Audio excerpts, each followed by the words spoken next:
One of the most common questions I get when teaching people how to underwrite multifamily deals is how to deal with rent increases. This is a tricky thing to deal with. Do it too quickly, and the residents of the property may turn against you. Do it too slowly, and it may take too long for you to reach your projected rents. In this video, I do a deep dive into the various factors that you should take into consideration when dealing with this issue in your underwriting. By the way, in case you're interested in learning more about underwriting deals and all the other things you need to know to buy your own apartment building, click on the QR code on the screen and consider signing up for our live online detailed real estate investing course. Finally, let me know in the comments how you have handled rent increases in your underwriting and in real life. I'd love to hear what's worked for you. I hope you enjoy the video.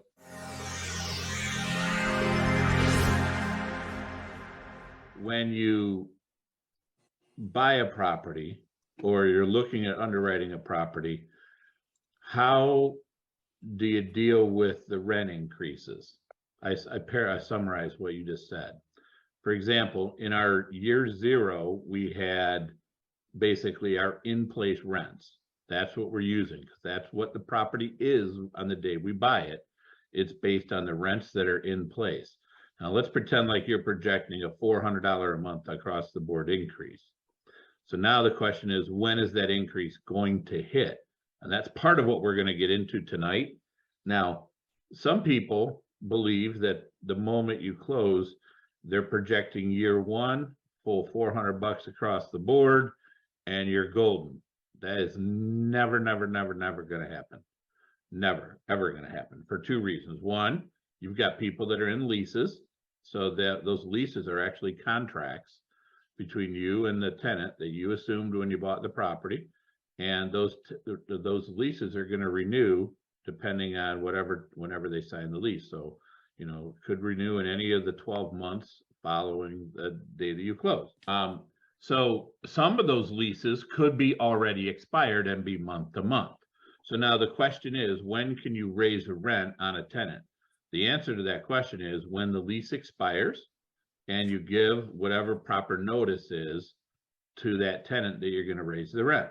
So let's pretend like the leases that you just inherited requires the tenant to give you a 30-day notice before they move or of their intent to move.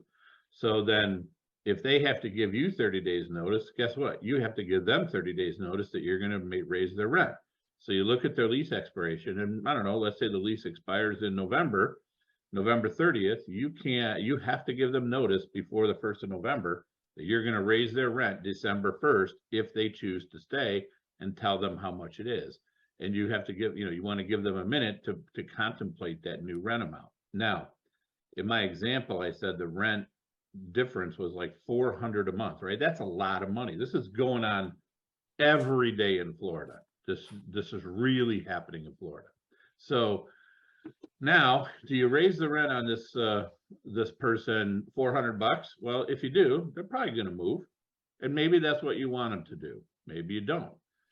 If you do that across the board, I will tell you that the moment after you close, they kind of expect a rent increase, and if you come out with a $400 rent increase, they're going to tell all their neighbors, and all their neighbors are going to get ready to move. And if you're cool with that, just know that that might happen. So what's going to happen is typically, assuming you have 12-month leases and they all renew throughout the year, over the next year, you're going to be in a position to recover some amount of your loss to lease. In other words, you're going to be able to mark those leases to market, maybe.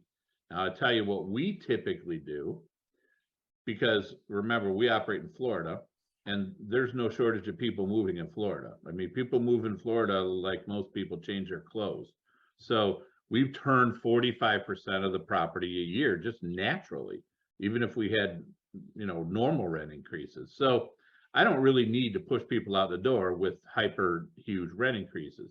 So what I typically do and have done, and we're doing this very carefully, we're watching, but if I have a $400 loss to lease on a renewal, I will, if we like the resident, now let's assume for a minute that they're good behaving people, they pay their rent on time, and they're people that we do want to have them stay. I'll try to recover that loss to lease over a 2-year period. So the first lease rent increase, I'll go half of the lost lease if it's that large. If the difference is only like $50, I'm going to recover the whole $50. But when it's 400, I'm going to recover half now and half when I renew again. So if you do that and making the right assumptions, it is very possible, like I'm doing this in Tallahassee right now with the deal that many of you guys heard me bring out a little over a year ago.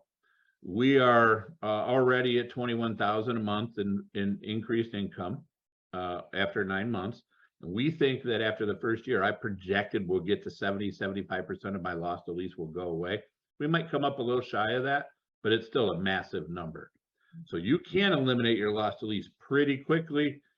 It's going to depend on how strong your market is. Now, if you're in a weaker market and your neighbors are all offering 3 months concessions and everything else, see, now you got to be careful, because you jack somebody's rent a lot and they have a lot of other options.